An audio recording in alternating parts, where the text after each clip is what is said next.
Bismillahir Rahmanir Rahim. Alhamdulillahi wahda wa salatu wassalamu ala man la nabiyya ba'dahu amma ba'd. Dear brothers and sisters, Assalamu alaikum wa rahmatullahi wa barakatuh. I welcome you on the third day of this international virtual camp for Muslim university students organized by International Institute of Islamic Learning Pakistan in collaboration with International Institute for Muslim Unity Malaysia.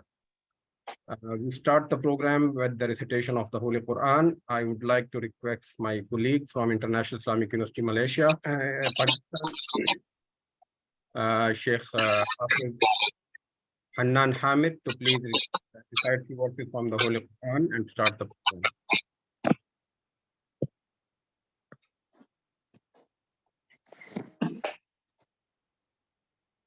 أعوذ بالله من الشيطان الرجيم. بسم الله الرحمن الرحيم.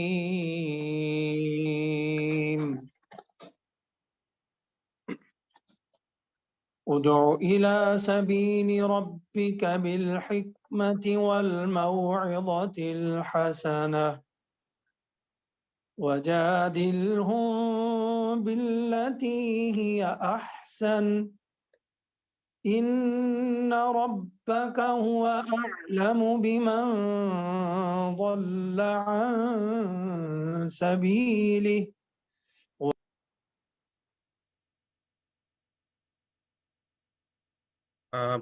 Please unmute.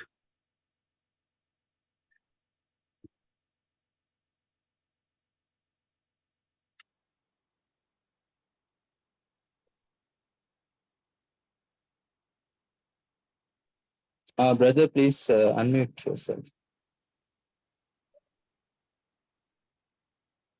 Brother Hanan.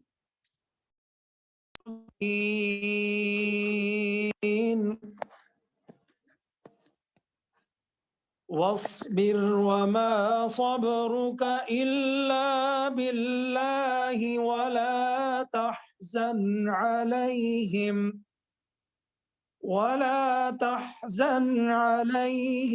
ولا تك في ضيق مما يمكرون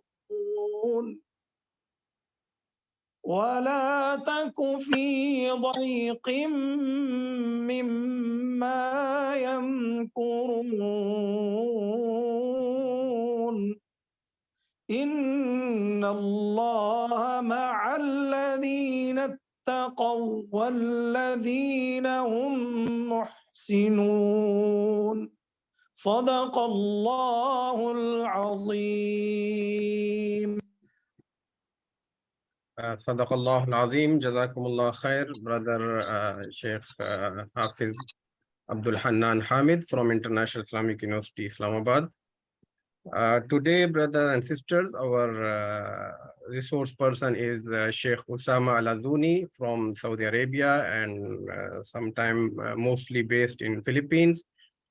Sheikh has joined us. Welcome to this camp. And today we have requested Sheikh for a talk on Dawah related topic, Dawah by adding value. So let me introduce the Sheikh to you. He is known to many of us. Sheikh is by profession, he is engineer, and he has engineering firm that he has founded, and he is CEO of that. But he has also an identity of Islamic work, and he has been active in Dawah activities for the past 38 years. He has been with the Muslim World League of Saudi Arabia, is a former general manager of International New Muslim Program, and in that capacity, he has been active and engaged with the organization throughout the world. Currently, Sheikh is founder and CEO of International Center for Social Research, Peace and Development in Philippines, Manila. We have the honor to attend different lectures by the Sheikh, and he travels a lot. Today, we have found this opportunity through this virtual platform to benefit from his lecture virtually. So we are very happy and we are pleased and we are honored that he accepted our request and he's here. So Sheikh, these are students from more than 40, 50 countries. Some of them are attending live and the rest will be joining us and watching the recording. So these university students are in front of you. So please, the floor is yours. Thank you. Yeah. Bismillah wa salatu wa salamu ala Rasulillah wa ala alihi wa sahbihi wa man walah. First, I want to thank you, Brother Hassan. It is actually my honor to be with these beautiful people, our hope, the youth. And I want to thank the organizers of this event, and my salam to all my colleagues, and Dr. Anis Ahmed, our professor, our teacher. We learn from him a lot. So today we are in a virtual camp, and I know the youth around the world and Muslims around the world, especially the youth, full of energy, full of ideas, full of excited to do something. And many don't know how to start, and many don't know where to go, and for many reasons actually. And one of it, the disturbance and this unity between Muslims, and a lot of ideas online, and a lot of fatwas, and all of these things. I can understand this dilemma. So let us say that and agree together, this is the first virtual camp. Let this event, different than any other event, let it a foundation to start something, to build up on, not just to listen to lectures and then gone, or energy going away from the direction.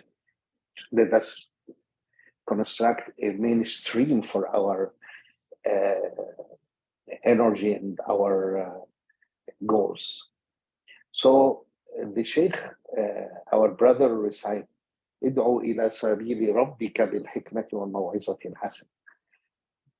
Here, da'wah, and this is an order of da'wah. This from Rabb al-Alameen, and this is the Quran talking to us, talking to Prophet Muhammad sallallahu alaihi wasallam, and all of us. And they put for us, Allah subhanahu wa ta'ala put for us the way, the manhaj, hikmah wal maw'izati al-hasana. And here we have to clear what is hikmah. When we put the title of this lecture, da'wah by adding value, actually this we'll go through now, but it is da'wah, and we have to know what is hikmah. Hikmah is not just talk politely, with smile, and talk to in a nice way. This is part of hikmah, of course, but hikmah is manhaj, is a system, is how to deal. Wal maw'izati al-hasana, it is very important to give the advice and give example and giving a model, especially these days, which we know about Islamophobia, we know what is going on, but we don't understand why. So let us understand together. Let us make a kind of brainstorming together. And we have to understand we are not starting from zero. We must understand first the concept of Iman. When we go to any task, we have to understand what we have, what weapon we have. The first one is Iman. And what the reflection of this Iman on us, or should be. First, you have to know that everybody on this earth is not free. They are slaves to something, sometimes for material, sometimes for, and afraid from future, afraid from anything, whatever they believe.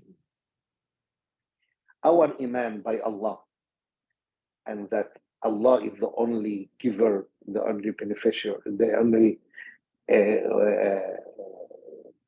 powerful. He's the one who can protect us. So you get your freedom, brothers and sisters. We got our courage, our strength by iman. That if Allah is the one who can give or take, what you are afraid from on this earth? Nothing. You are free persons by Allah. Second, this iman put for us all the big questions which most of the youth around the world don't know it, and they argue about it. Who created this earth? How? From where we come? What purpose of life? You have the answers. So you have the freedom and you have the answer. So we have also the power, and we have the will to deal with this world by ihsan, by giving.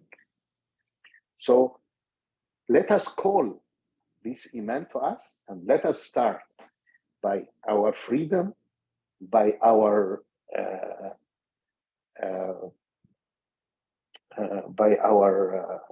knowing the answers of the big questions, and we can do ihsan.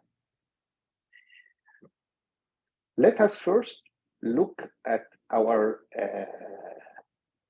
nation, our Muslim nation in the history. And this nation, our nation, has a big history. And history is a very important tool, actually. The enemy uses it against us, and we have to use it to support ourselves. So I was inspired by the time of opening period when they opened countries to Islam, and particularly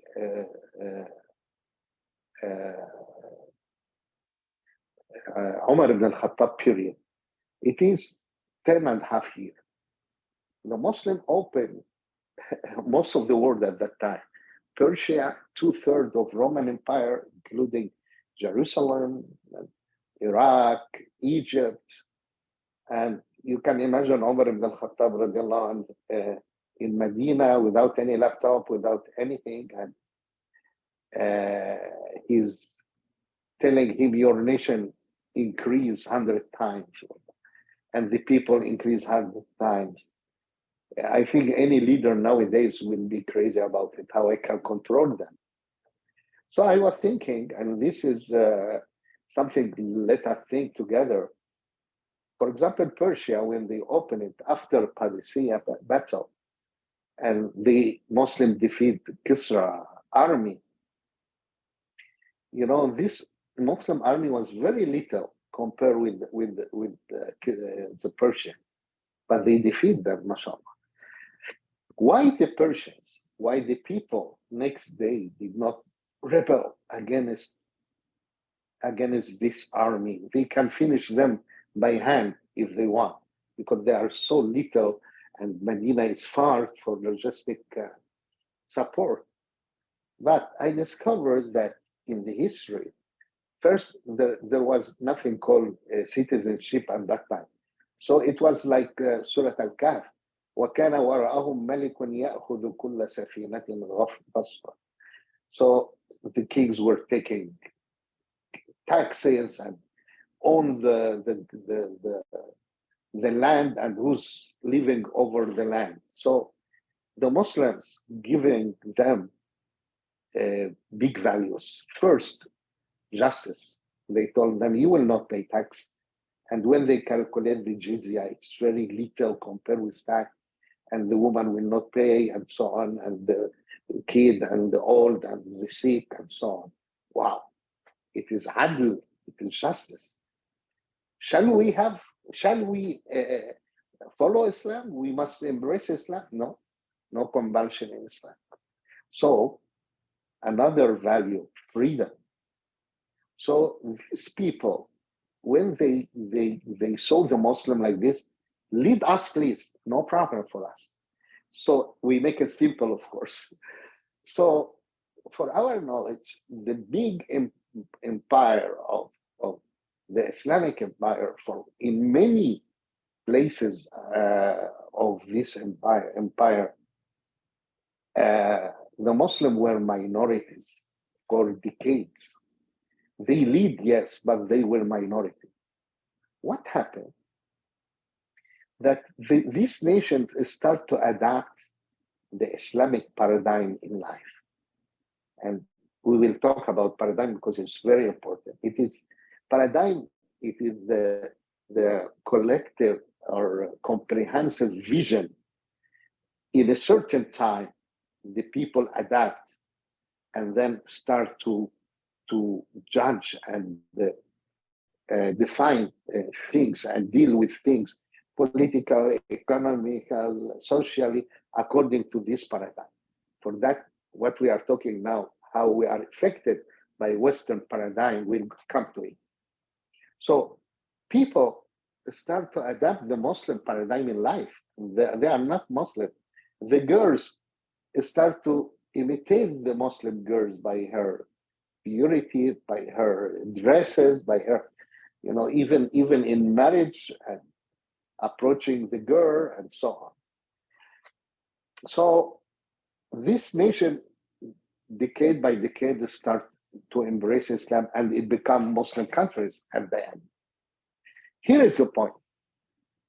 So no reason for us, if we are minorities, to leave dawah. Okay, these people who follow the Muslim paradigm, they follow them because they are the victim. Like now the Western civilization are the victor, So people start to imitate them all over the world, the youth and everybody at this, what I call it, this identity war, really. And it is our war now. It is our battle, our identity. So why now, as a minority, people will follow us? If our in the history, our grandfathers were victors and winners, the people will follow them. But why they will follow us? So here, as a minority, why people will follow you and how you can introduce Islam. And here, what we call it, to transfer ourselves, to prepare ourselves to add value to the societies. We can? Yes, we can. And that's what I have. I have practical trials happening in different places, and it was very successful. First of all, we study the social problems of this place, of this society, at the start to, and this is very important, to go back to the culture of these places, of this nation. You will, no nation in this world has no culture, and most of the morality is coming from religion at the end. But it's gone, the religion gone, but there is some cultures. So when you go to the culture of any nation, you will find a lot of beautiful things matching with Islam. So we start to knock the doors of the NGOs, non-Muslim NGOs. Come on, how you live your society destroyed like this, following the Western paradigm, while you have a great, rich culture. Let us be together, work together to revive the social values of this country. And we are saying, we are Muslims, we have a lot to give. And it works. Of course, the time is not long to explain the stories, successful stories of this, but it works. Why? Because when you give the people solutions for their social problems, they will be happy. And believe me, what happened is, even in the West, I saw a lot of Westerns are not happy, but they don't know any other way to live. So we as the Muslims start to contact in the different NGOs, working together, working with social welfare, working with in giving the social services. And here, a conversation can explain some resistance can be done. Like one young man in this country told me, "You are promoting Islamic values. It's not a matter of social values," as if he catch. So, subhanAllah, my answer to him, "Do you have traffic problems?" He laughed and said, "Yes, we have."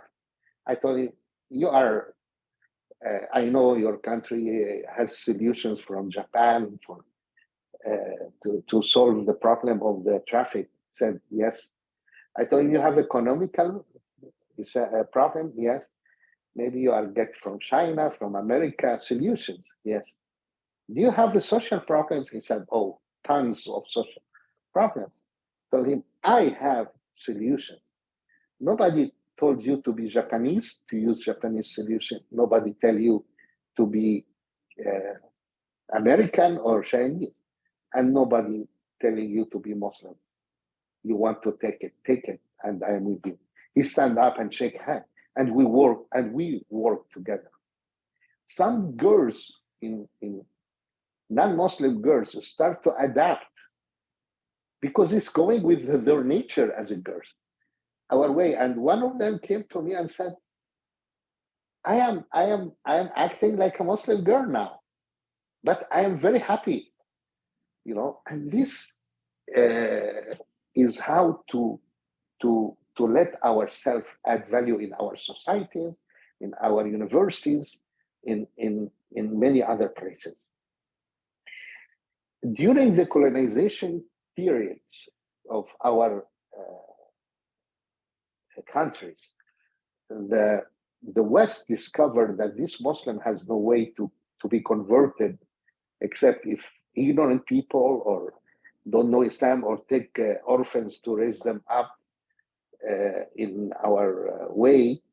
So they start to say, let them Muslims, let them practice some rituals, but let them adapting our paradigm. And this what happened exactly. What I call it is mind colonization of the minds. They colonize our minds. And for example, I asked youth, Muslim youth, what is success for you? All the answers was based on Western paradigm, all of it material. And I'm not against it. This, of course, we as a Muslim, we have to work, we have to be rich, you have to earn money and all of this. You must be. But when I told them, what does mean for you, Hayya al-falah? When we say it in the prayer 5 times a day, you hear it, Hayya al-falah, come to the success. 100% of the youth I ask, just silent like this and say, oh, I never think about it like this. So there is misdimension in our life. We have to call it that in our life. Many things. Freedom. What is freedom for you? And freedom is a great value in Islam. Freedom is not homosexuality, is not what they think about or what they try to define it for us. So we need to do something to create or build up again our own paradigm, our own definition, our own norms. Now, we have, and I love to work like this, using these tools of Malik bin Nabi, that the human being live in three kinds of worlds: world of ideas, world of people, world of material. So the world of idea is from where your norms, your principles, your reference is coming from. And world of people is how we can deal with the social agreements between people, the relations, and all of these things. These two, ideas and people worlds, create at the end material world, which is any material civilization, roads, buildings, factories, everything. So if we look at when Prophet Muhammad ﷺ came, the word of idea in this Arab was Jahiliyyah. It's very corrupted. So the word of people was corrupted too. They are fighting, they are taking revenge from each other, fighting for the water,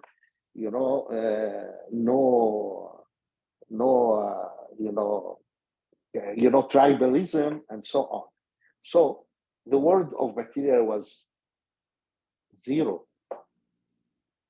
So Prophet Muhammad ﷺ start by word of ideas, supported by Quran, by God. So the result was a Sahaba, word of people. These two, the word of idea and word of Sahaba, open the world and make a huge nation, lead the world more than 1,000 years, and produce for the humanity a big civilization. And this civilization is what is the most important character for this civilization. It's not related to any race or any color. All of us build up this civilization. And that's what we want to do now together, to rebuild this civilization, to save the humanity again. And this humanity are lost. We have references, we have word of ideas, we can offer it to the others. The paradigm of the West, based on in the center is the ego, me and only me, and then deal with everything according to this ego. And this ego can transfer to a collective ego, for example, the white man, or so on, And we have this problem in our Islamic societies, the collective ego of Jama'at Islamiyah, different groups of Muslims, start to have collective ego. I am the only right and the other are wrong. And this is the big cancer. I can find it now in the world, and it must be solved fast with all the scholars can work together to stop these disasters happening. It become too much in some countries. I saw debates between Muslims, and all of them Ahl Sunnah and Jama'ah, but the collective ego is controlling, not Allah. So the difference that we call Allah to be in the center of the action, not ignoring our ego as a human being, but there is a filter, there is something, reference, go to it before we do anything. What Allah wants me to do in this situation. And it is under this, it's a lot of example. And I found it easy to call non-Muslim to the same paradigm. Let your God, which one Allah at the end, ta'alu ila kalimat sawa, in the center. Allah will never tell you in any religion to steal, to kill, to rape, to destroy the family like this, to have illegal kids and so on. So now, why the West insist for us and invade the youth, invade our youth everywhere, no exception nowadays. The paradigm coming, and this for three main reasons. The first one is economical reason. It is, we are the consumers. We are the market. We are the one who will dress their dresses, will eat their food, will imitate them, will watch their movies, will hear their music. You are trillions of dollars for them when you adapt their paradigm. Number two, we are cheapest manpower for them. So they manufacture in our country and they'll resell it to us. Number three, natural resources, which is a lot, and their minds say, we deserve it more than you. And we can see this in Africa. You can cry about in everywhere, but in Africa, very obvious how rich country with minerals, the West take it and leave the people poor. So want to follow them to be followers. And they found in Islam the only qualified religion or call it whatever ideas can reform and build up paradigm, the world can adapt it. Very justice, very good. For that they fight against us and they insist to let our youth under their paradigm and be Muslim at the same time, no problem for that. So how we can make da'wah? Imagine a new Muslim, and I saw a new Muslim in Europe. He embraced Islam to live this Western paradigm. He finds the Da'iyah himself affected by this paradigm. And when I say Western, I'm not saying everything wrong in the West. The Western civilization introduced to us a lot of good things, but they forgot in these three words of ideas, and because somebody will ask me how the West successful in the world of material while they have corrupted the world of ideas and corrupted world of people. And this very valid question, and if we know our talk about it, they have corrupted idea, but they put it in the systems, and here what we are lacking, and they put for it a law control the people, so they succeed to make material. But for example, in New York, when I think it's early 70s or late, the power failure, it's no electricity, it's cut all over New York. These civilized people, which become thieves suddenly because no law, no alarms. So when they know alarms, everybody can steal. Of course, by levels. The first one who has brave enough break the windows. Okay, the other pass by. Okay, let me take some. It's open. Nobody will see me, and so on. So this civilization is not taking the human being up, but it's dealing with the human being as a consumer or as a producer. Numbers. For that, this paradigm who genocide the Red Indians, they are the same mentality who go to Africa to kidnap people from their homes to be slaves. They are the one who killed people in Andalusia when they opened, and they are natives, Muslims. And what happened in Philippines when the Spaniards came there to change by this paradigm is still ruling the world, and many good people around the world waiting for us. And I'm not really saying something like dreaming. I am on the ground, and when we talk to the people, they are thirsty to find solution for their social life, for their kids.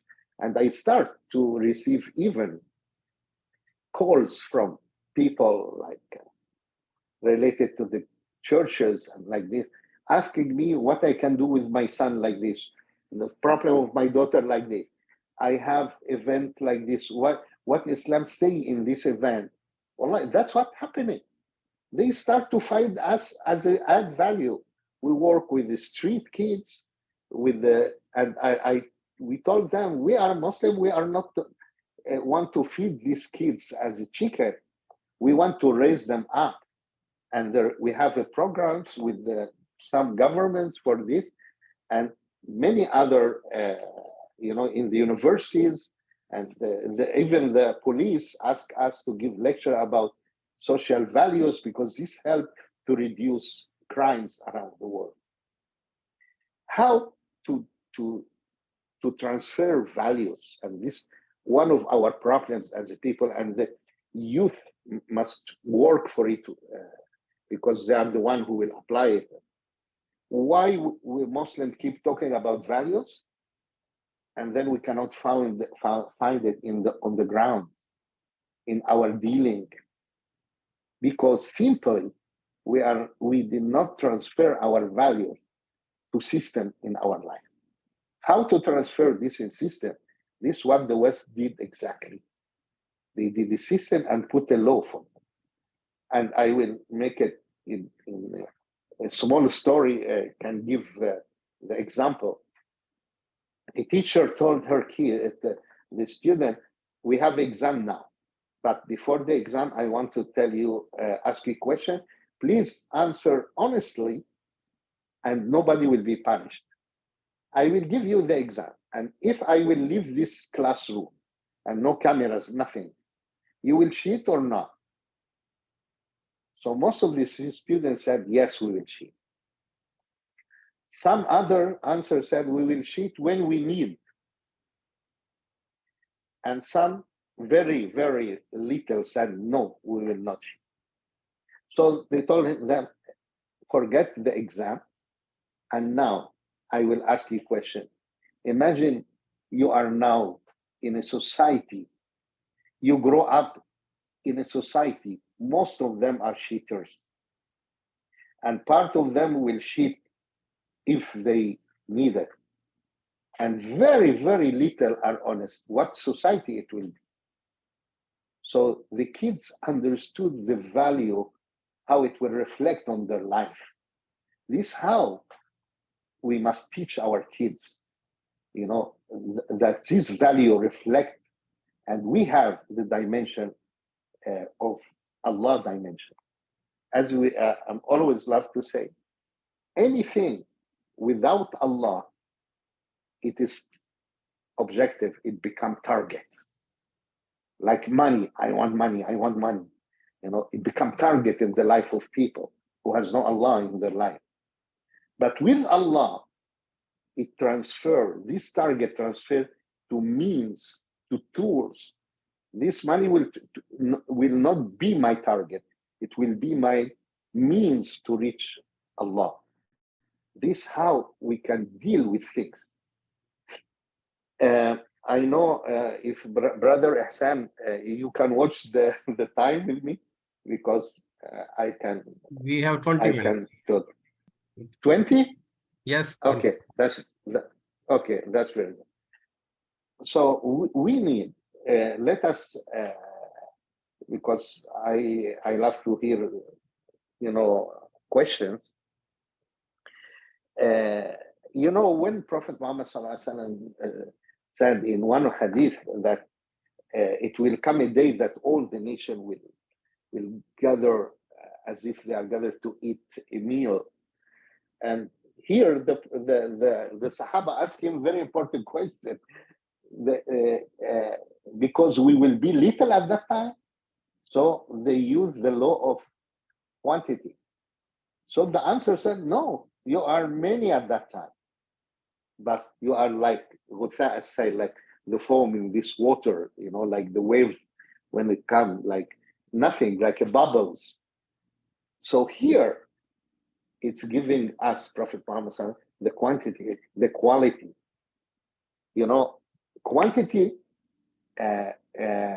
is it must, but the quality among this quantity, the one will change the world.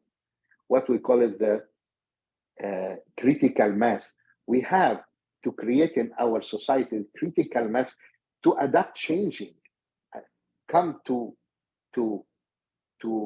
change, to push people from the comfort zone of complaining, and there is a conspiracy against us, to another square of action, to take an action to change. So we need to redefine our values from very beginning and add the Islamic dimension. We have to transfer values to system in our life. We have to avoid only tickle sentimental parts. You know, I saw a lot of lectures around the world.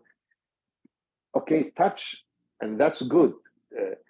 Sentimentally, the heart of the youth, but the youth go out. Okay, what next? Nothing. You know, many scholars around the world talking proudly about the history, and that's okay. And even the history now, you know, they try to disfigure it for us, to let the youth even not believe in the history of Islam and take the dark sides, and most of it is political side. You know, so even the history try to change it for us. So, and then they talk. Some scholars talk about the past, some talking, and when they talk about the present, with complaining about what we reach. And rare to find somebody talk to the youth about the future, how to build up our future. And that's what we have to do it together, how to build up the future, not of the Islam, how to lead even this humanity and save it from where they are going to. It's a craziness what is happening around the world right now. Even the cartoon you cannot trust because they brainwash the kids. I'm advising the youth to start from the common things between us. Don't look to the differences. You know, my problem is to get the Muslims together, many Islamic center, many organizations, they are focusing on how they are different from each other, not what is common between them. And what they have in common, a lot, to let them united. Don't raise a sign of mazhab or you know, organization, you know, because all of this, even madhab in religion, it is a means. Not, you are using this mazhab to please Allah, not to worship this mazhab. Not, you are joining a group of Islamic group as a means to serve Allah, not to worship this group or this organization. So don't put it up, put it beside you, put it, belong to somebody, no problem, belong to organization, but don't worship it. And that the countries who has a tribalism among Muslims, I always tell them, love your tribe, but don't worship it. It's completely different. When you belong to something, it's different. We are blind, become blind when the ego and collective ego among Muslims. And I discovered that some groups nowadays, now while I'm talking to you, there are some debates somewhere and some lectures coming. All what they are trying to do in this, to prove that the other will go to hell, and they will go to hell. Okay, Let us agree. Let us work together so we will go all of us to paradise, to heaven, inshallah. Why you spend your energy, your knowledge to prove that the other are wrong and you are right? And we have to know as the youth, Islam, there are fixed things and variable things. And these variable things, this is the big problem. Many try to transfer the variable to a fixed thing, and here is the problem, like fiqh, when you take your fiqh as if Quran, no, fiqh is a human product. So it can be changed by time, changed by place, changed by circumstances. So don't fight together for this at all. There is fixed and variable. And also I want to pay attention of some youth to use a very nice methodology, helped me a lot in da'wah, which is maqasid al-sharia, the objective of sharia. For example, when you are talking to non-Muslim and he say, why alcohol is haram? You will tell him, rijsun min amal al-shaytan, he will laugh at you. But when you explain the value of mind in Islam and how Islam preserved the mind because respect of the human being, and when I ask any of them, tell me a bad story about drunk person, they always remember their fathers. I don't know, most of them, that it was horrible to watch my father drunk when I was kid. So, when you are using the right methodologies, you can touch the hearts, you can reach, and even among ourselves as a groups, what we have, what is our objective? Is it Allah? Let us work together. Why division like this? So this is very important, and it's all of it, titles. Under these titles, a lot of explanation. Inshallah, these camps will be repeated. Okay. Now we explain about. We want the way of how you as the youth to be leaders, to think. You have to think in 3 dimensions. First dimension of theoretical dimension, means you read, you collect theories, ideas. The second dimension is what we call it doctor's dimension. Make analysis to what you read and reach solutions. And then the third dimension, businessman dimension, means to take the initial step to go and change together. And the last thing I want to say, the main source is the Quran. Build up your relation with Quran again. Again, when I say again, because all of us has a relationship, but rebuild it based on reflection and to understand. Brothers and sisters, in Dawah, we did a big mistake. The Quran, more than around 46% about the creation and what Allah create for us. And this, I call it the school of greatness of Allah and loving Allah. Other around also 46 plus, talking about the other nations and the story of prophets. And this all ibrah and lessons, and you can call it the self-development or human development school. And around 400 verses in the Quran about do and not to do, tashri'ah. And we did a mistake, we are doing a mistake with the new Muslim when they squeeze them only in do and not to do, and forgot to develop the rest of the Quran, the relation with the rest of the Quran, loving Allah and learn from it. And this must be changed in how we can raise up our kids. I always say, love Allah, you will be afraid from him to let him angry, because when you love somebody, even you're afraid to let him or her, lillahi al-masal al-a'la. But when we teach our kids, you will go to hell, you will go. Will not happen. The help is really to develop this love and the relation, and then the new Muslim or none, or the Muslim will follow automatically, do or not to do. So we have all the tools and all the facilities, but we don't know how to.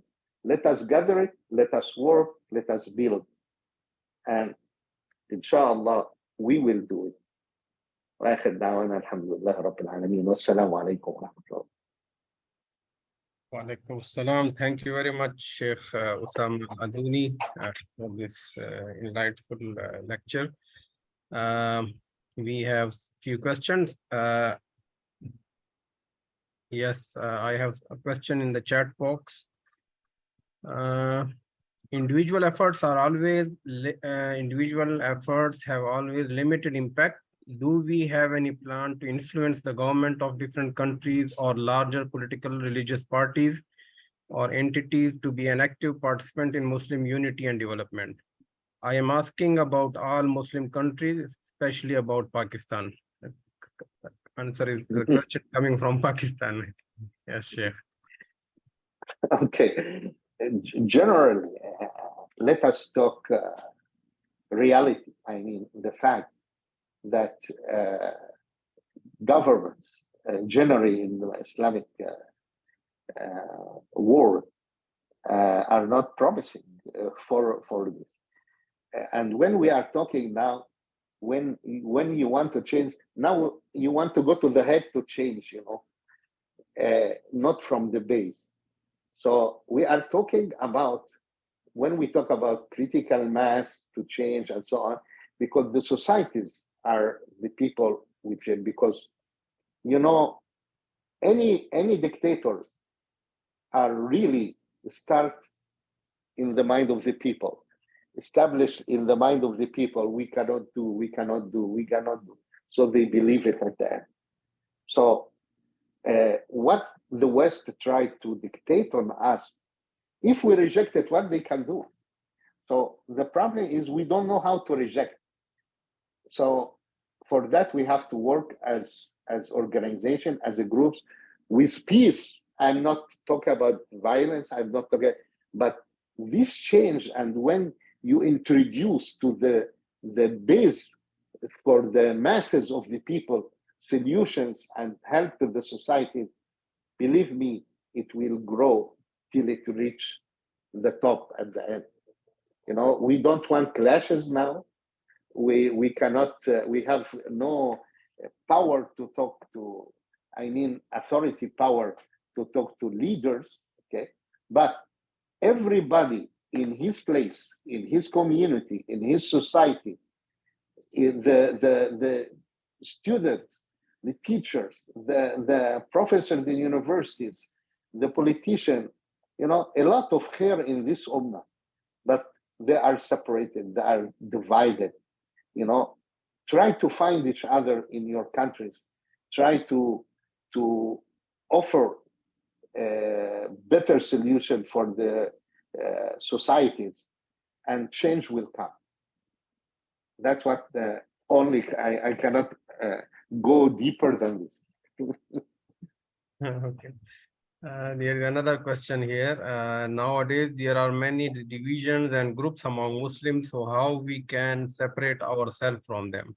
Or maybe we should say that, do we need to separate ourselves from them? Or there are many divisions, and there are many groups among Muslims. So how we can separate ourselves from them? They are saying. Question is like that. Yeah, it's who said you have to be separated? But anyway, first of all, you have to know where you are standing. You have to find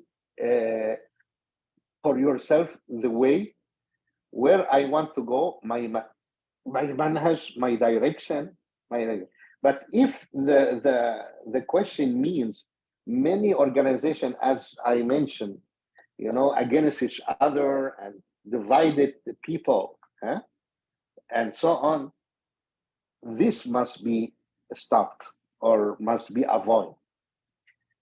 I will tell you my experience in such kind of organization which I face it, and when I just say be united, they mention that my aqidah is bad, and then just because against that. So, but in the same time, when I talk to some individuals among them, for that I said collective ego, people are blind together, they become blind and they have their collective ego. But when you take them as individuals and talk to them, I found a lot of progress happening. And that this, what I call it fanatic, any fanatics and the extremist people, the extremists are not based on what Allah said. They always based about related to what they believe. What I believe is right and the other is wrong. These people, yes, must be effective. But when you say separated, I can say, build yourself, make your own way, learn your real beautiful Islam, and give hand to these people. And give this hand to them. But as individuals, don't do it against, to talk with another group. But even as individuals, to friends from some organization, you will start to learn experience how to discuss, brothers, what we have in common more than what we have in difference. So why you are doing it? Let us go to scholars. You can find a kid just graduated from one Islamic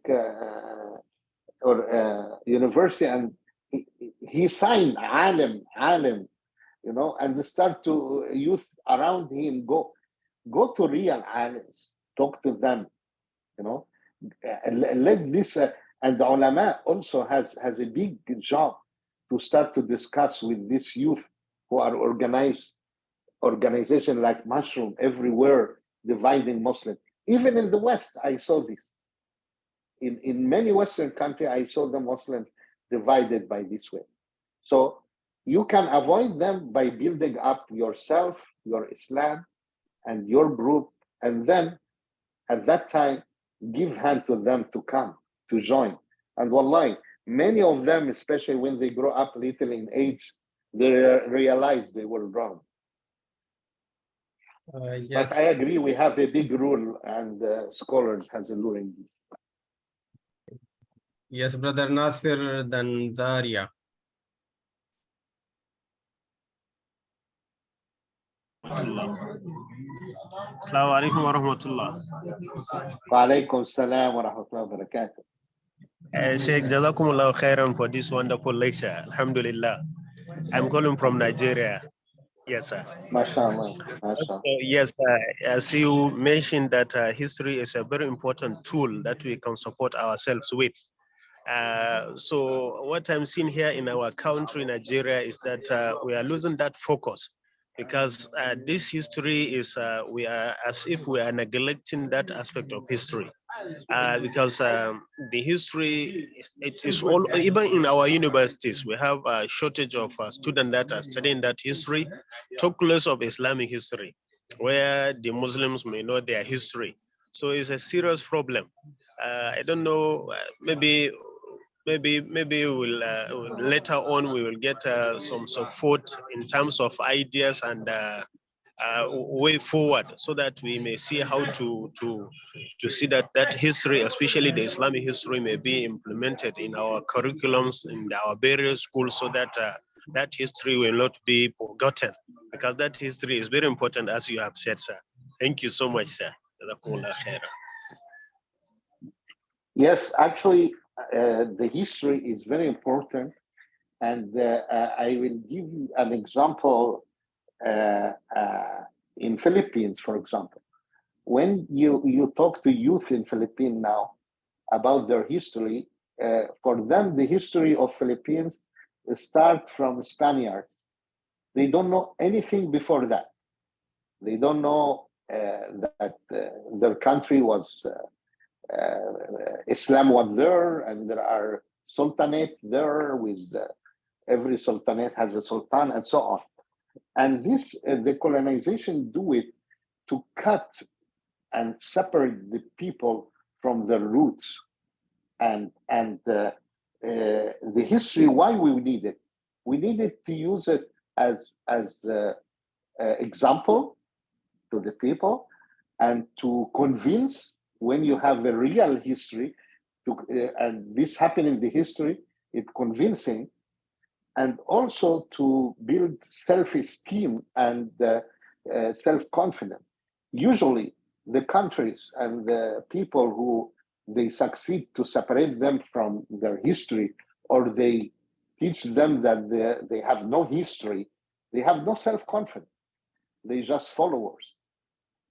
So I think in every country, and for example, Nigeria, I'm not sure about, I'm not familiar with the history, but I know Islam there is has a big roots in all Africa, you know. So you and your educated people, the professors must revive this, and you can make out of it stories, bad stories even for kids. So it will be, they will feel that they are building up their own roots. And I warned something also, don't let the history, like sleeping bills, you give it to let people sleep. It must be a motivation to build up the nation again. And don't use the history to be again an collective ego. It will be a lesson, in the Quran, a lot of history, a lot of other nations, we learn from this. We guide our people and our kids. So I believe every minority, if we call it minority Muslim, but they are big by their value actually, must revive there. And I saw this in Spain. Imagine some new Muslim in Spain start to go to villages and revive the history of Islam there. And it works very beautifully that people, even non-Muslim, but they know that their roots are Muslims. It makes a lot of differences, actually. And you have to know how the West teaching history. They are teaching the kids some history about old Egyptian civilization, and then Greek and Roman, and then jump to the Dark Ages, and then Renaissance ages. And then the Western kid, when he study, he think that he is superpower. He's the one who make the history, because even word Islam, it's not there, or Islamic civilization, they hide it. So let us revive it. And I agree with you, and this must be done in every country. The educated people and the intellectuals to start to do that. Yes, Brother Jabir from Sri Lanka. Assalamu alaikum wa rahmatullah. Wa alaikum assalam wa rahmatullahi wa barakatuh. Doctor, even though the tafriqa or division is a musiba or something like that, we can't deny the role which have been played by the Islamic movements in engraving the Muslim Ummah towards goodwill. What I mean is Islamic movements play a vital role in uplifting the Muslim Ummah. In the meantime, the tafriqa or the division is a musibah. I do agree on that totally. But unfortunately, we are being divided. And because of this musibah and the division, نحن الآن غثاء كغثاء السيل في جميع أنحاء العالم, all over the world. We are scattered, we are being weakened. What do you feel, Ustad, in this regard? Yeah, that's all what I'm talking is to start to work to be united. And this, okay, let me talk frank. Why? We have to understand why. Understanding is very important.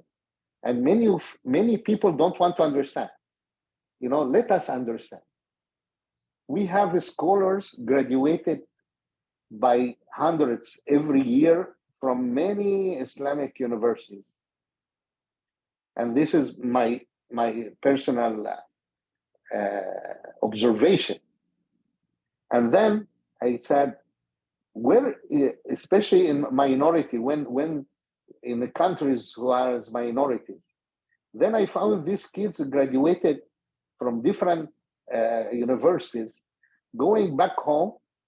This graduated from Saudi, the other graduated from Jordan, the other from Pakistan, from Malaysia, and all of them start to fight and start to teach according to what they learn. And then they have students, and every student become group against the other group and accuse each other by aqidah. Then this is one of the main reason they study in a wrong way. And I'm saying wrong way, I'm not saying the whole system is wrong, but not completed. In the history of Islam, we have a lot of weak periods happen usually from politics, what we call it now politics. And we are in this problem. In each country, teaching in Azhar, in Saudi, in anywhere, there is a shadow of politics on the Islamic study. So these poor students think that they are carrying the knowledge, and it is not complete knowledge. So they start to fight. Okay, let me tell you allowed me to say the example. In Philippines, we face this, and I asked, and Alhamdulillah, the brothers there, the Muslim leaders, succeed to collect ulama and professors in the now State University. We have a historic meeting there. And these ulama graduated from different universities, and they are really fighting, and they have problems. And then we agree together that, where is the problem? He said, we suggest when you teach fiqh, for example, teach comparative fiqh. So what? I did Hajj before with South African embassy here. All of them Hanafi. I have no problem. I born, nobody told me we have to understand what is madhab. Madhab is a means. So this division coming from ignorance and from politics. So we need wise people to start to spread this among Muslims. I receive a lot of born Muslim kids coming to me, not youth, coming to me and say, Shaikh, frankly, we decide to be atheists. once they told me this is, they don't want, but as if they say SOS, you know, we got confused. Our religion cannot be this bad. People fighting and people accuse themselves. They are mixing up between, again, the fixed things in Islam and variable things. And they need the wisdom and scholars to, what we did in Philippines, it was very big step. And inshallah, we agree with them to revise the curriculums, you know, to let them understand what is variable, you know, like comparative things in Aqidah and in fiqh. Yes, Dr. Ashraful Hasan. Assalamu alaikum, Professor. It's a very interesting topic that you have brought forward. The thing is, in a very modern society, al-ikhtilaf fil ummati rahma, that is has to be understood. There will be ikhtilaf, there will be extreme version, middle version, lenient version, and people who are embracing, they will try to see which one they fit in, because you cannot put all this extreme and lenient version together. Never happen in history. So we have to accept the history. We cannot have only one united version, not possible. But united ummah, yes. But they will have three versions. As simple as that. Human being will have different versions. So we have to accept the reality. We have to teach them higher faculty, higher mature level of understanding when we bring them to Islam. So that's what my feeling is all about, because ikhtilaf is always there in history. We cannot avoid that. That is the real truth. In every religion, there is the differences. In Hinduism, Judaism, Christianity, in everything. But people will understand that there is a similarity. There is this thing, what they follow, the basic thing, we are all united. On other things, they may ikhtilaf. That's it. That's what my feeling is. You let me know what you think, Prof. Thank you. Yes, brother, 100%. I am with you. And if you notice, I am not saying that all of us must be one. What I am calling for is to accept the ikhtilaf, to accept the differences. This what our Muslim must understand. The nature of the people, and this Sahaba themselves has ikhtilaf. And Prophet Muhammad, peace be upon him, accept them, and as long as it is under the umbrella of Islam. So all what we are talking about is not trying to put Muslim in one mold. No, we try to let them united by understanding the differences, and let us be united using the common things between us and understand the differences. That's all. That's the reality. Last question. I apologize that we cannot take all the questions. We have some question in chat box, and we have 3 persons raising hand. I'll take the freedom of allowing only Brother Arnold from Papua New Guinea. He may not be able to join the other classes, so please unmute yourself. Brother Arnold. Najmuddin, brother. Assalamu alaikum warahmatullahi wabarakatuh. Can you hear me? Wa alaikum salam. Yes, please, Arnold, go ahead. Okay. I am my question, I raised it from Papua New Guinea, representing Papua New Guinea University of Technology. Papua New Guinea, Professor, you know, it is one of the Christian-dominated population country. So we face some certain questions with our Christian brothers here, and then at one moment, I faced a very difficult question which was asked by one of my Christian brother, and I failed to answer.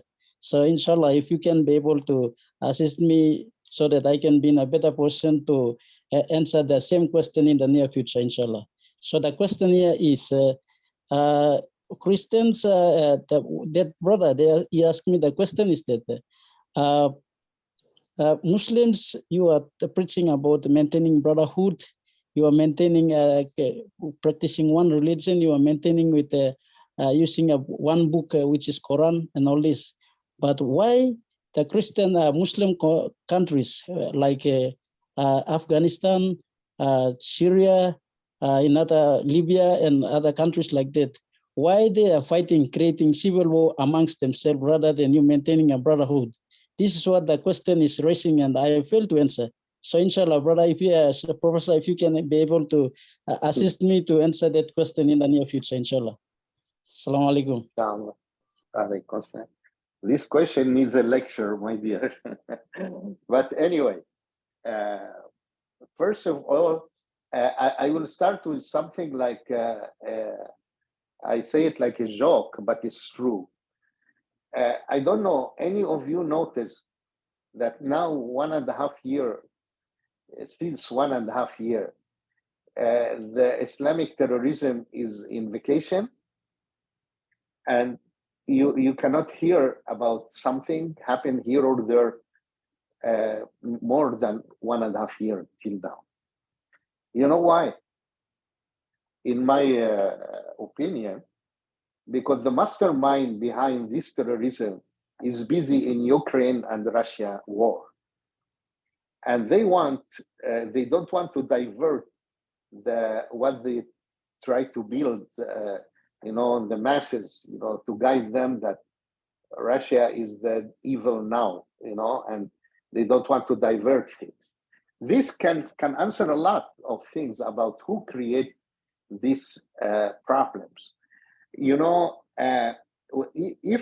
we want to answer particularly and clearly, we have to go to the colonization period, and all of these problems is made purposely using maybe us. I am not saying we are innocent, but really it's made by the same mentality of the colonization, which led us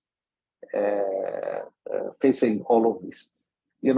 Ask him, Iraq, they discovered that there is no massive destructive weapon, but they destroy Iraq. The Muslim destroy Iraq?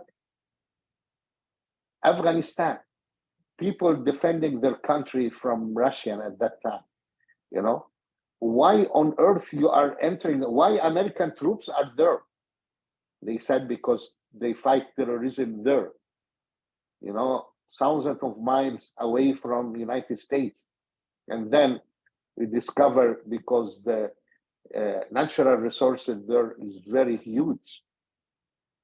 And Trump was very honest and said, Iraq, we wanted because of oil, and Africa the same. We have a lot of examples showing that we are the victims. We are not the one who create this. And when you talk about when they create even ISIS, it's 100% made by non-Muslim as a mastermind. And I have a lot of stories talking to people repent or going away from this, and can explain that this terrorism are made by the West, not by us at all. The second thing, if you go to the history and see how the Christian themselves, like Catholic, kill Orthodox, and Catholic and Protestant, and these people must understand they are not innocent watching us, and don't be in a trap that you will be in a corner defending Islam. No, we are defending ourselves because we are victims, like what happened from the West to us. And tell him, don't let, because the West used Christianity to build the mentality of the people to accept colonization. This is what happened in Philippines, and what happened in Africa, and what happened in Asia also, generally, in some countries.